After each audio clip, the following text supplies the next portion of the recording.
नमस्कार। देखिए, हर देश का संविधान ना एक कहानी कहता है। तो आज हम भारत के संविधान की कहानी के बिल्कुल दिल में उतरेंगे और देखेंगे कि ये कैसे तीन बहुत जरूरी चीजों, हमारे अधिकार, देश के लक्ष्य और हमारी अपनी जिम्मेदारियों के बीच एक कमाल का बैलेंस बनाता है। तो चलिए इस बड़े सवाल से ही शुरू करते हैं। आखिर ये कैसे हो सकता है कि कागज का एक दस्तावेज एक पूरे देश का भविष्य तय कर दे? इसका जवाब ना इसकी बनावट में ही छिपा हुआ है।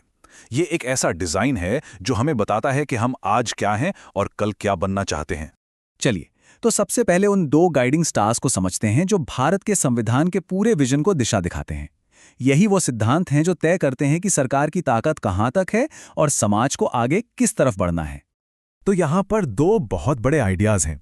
एक तरफ है मौलिक अधिकार यानी फंडामेंटल राइट्स। ये हर नागरिक को मिली हुई एक गारंटी है जो हमारे पॉलिटिकल डेमोक्रेसी की नींव है। दूसरी तरफ है नीति निर्देशक सिद्धांत या डायरेक्टिव प्रिंसिपल्स। ये सरकार के लिए लक्ष्य है, एक सपना है, एक ऐसे सामाजिक और आर्थिक लोकतंत्र का सपना जहां हर किसी को बराबरी का हक मिले। मतलब कह सकते हैं कि एक बताता है क्या है और दूसरा बताता है कि क्या होना चाहिए। अब ये सुनने में तो एक जैसे लगते हैं, है ना? लेकिन असल में इनके इस्तेमाल में जमीन आसमान का फर्क है। चलिए देखते हैं कि ये अंतर है क्या। इस अंतर को थोड़ा और गहराई से समझते हैं। देखिए, मौलिक अधिकार जो है वो नेगेटिव हैं। मतलब ये सरकार को कुछ करने से रोकते हैं, जैसे किसी की आज़ादी छीनने से। वहीं निर्देशक सिद्धांत पॉजिटिव हैं। ये सरकार को कुछ अच्छा करने के लिए कहते हैं, जैसे सबके लिए काम का अच्छा माहौल बनाओ। और यहीं पर आता है सबसे बड़ा फर्क, न्याय योग्यता का। अगर किसी के मौलिक अधिकार का हनन हो तो वो सीधा अदालत जा सकता है, पर निर्देशक सिद्धांतों को लागू करवाने के लिए अदालत नहीं जाया जा सकता। वो कानूनी तौर पर बाइंडिंग नहीं है। और ये सवाल बिल्कुल जायज है कि भाई अगर ये सिद्धांत देश के लिए इतने ही जरूरी हैं तो फिर इन्हें कानूनी तौर पर लागू क्यों नहीं किया गया? इसके पीछे ना कुछ बहुत ही प्रैक्टिकल कारण थे। असल में इसके पीछे तीन बड़े कारण थे। पहला, जब देश आज़ाद हुआ तो हमारे पास इतने पैसे ही नहीं थे कि सबको काम या मुफ्त शिक्षा जैसे अधिकार तुरंत दे दिए जाएं। दूसरा, भारत में इतनी ज़्यादा डाइवर्सिटी है कि हर पॉलिसी को एक साथ पूरे देश पर लागू करना मुमकिन नहीं था। और तीसरा, संविधान बनाने वालों का मानना था कि इन लक्ष्यों की असली अदालत तो चुनाव का मैदान है। अगर सरकारें इन्हें पूरा नहीं करती तो जनता उन्हें वोटों से जवाब देगी। शुरू में तो अधिकारों और सिद्धांतों के बीच काफी टकराव देखने को मिला, लेकिन फिर समय के साथ अदालतों ने इनके रिश्ते को देखने का अपना नजरिया ही बदल दिया। चलिए इस दिलचस्प सफर पर एक नजर डालते हैं। देखिए, शुरुआती सालों में जैसे 1951 में सुप्रीम कोर्ट का नजरिया एकदम साफ था कि अगर अधिकारों और सिद्धांतों में टक्कर होगी तो अधिकार हमेशा ऊपर रहेंगे। लेकिन अगले 30 सालों में ये सोच बिल्कुल बदल गई। 1980s के ऐतिहासिक मिनर्वा मिल्स केस तक आते आते अदालत इस नतीजे पर पहुंच चुकी थी कि ये दोनों एक दूसरे के दुश्मन नहीं बल्कि साथी हैं, और इनके बीच का बैलेंस ही संविधान की असली नींव है। ये जो कोर्ट की टिप्पणी है, ये इस बैलेंस को बहुत खूबसूरती से समझाती है। इसे अक्सर एक रथ के दो पहियों की तरह देखा जाता है।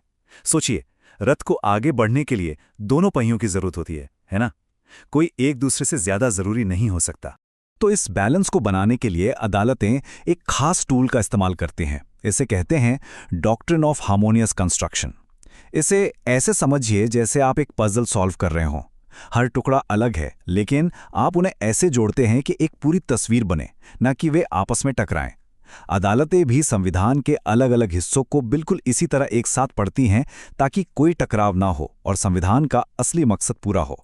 और अब आते हैं इस कहानी के सबसे मजेदार मोड़ पर। सुप्रीम कोर्ट ने एक ऐसा कमाल का रास्ता निकाला जिससे वो लक्ष्य भी जिन्हें अदालत में लागू नहीं किया जा सकता था, उन्हें भी कानूनी ताकत मिल गई। ये हमारी न्यायपालिका की क्रिएटिविटी का एक शानदार उदाहरण है। इस सब की शुरुआत हुई आर्टिकल 21 से, जो जीवन का अधिकार देता है। यकीन मानिए, ये भारतीय संविधान के सबसे शक्तिशाली आर्टिकल्स में से एक है और इसी ने एक बहुत बड़े बदलाव का दरवाजा खोला। यहां सुप्रीम कोर्ट ने एक बहुत ही गहरा सवाल उठाया। क्या जीवन के अधिकार का मतलब सिर्फ सांसें लेना है, या फिर इसका मतलब एक सम्मान वाला, एक मीनिंगफुल जीवन जीना है? अदालत ने दूसरे ऑप्शन को चुना और बस यहीं से सब कुछ बदल गया। तो कोर्ट का लॉजिक 3 आसान स्टेप्स में था। पहला, उन्होंने निर्देशक सिद्धांतों में दिए गए लक्ष्यों को देखा। फिर उन्होंने कहा कि इन लक्ष्यों के बिना, जैसे कि अच्छी शिक्षा या रोजगार के बिना, एक सम्मानजनक जीवन तो मुमकिन ही नहीं है। इसलिए तीसरा, ये सारे लक्ष्य जीवन के अधिकार का ही एक ज़रूरी हिस्सा हैं। और बस इसी एक तर्क से जो लक्ष्य कानूनी तौर पर लागू नहीं थे, वो अचानक आर्टिकल 21 के जरिए लागू करने लायक बन गए। और इसका नतीजा कमाल का था। जीवन के अधिकार का मतलब सिर्फ जिंदा रहना नहीं रहा, इसका दायरा बहुत बहुत बड़ा हो गया।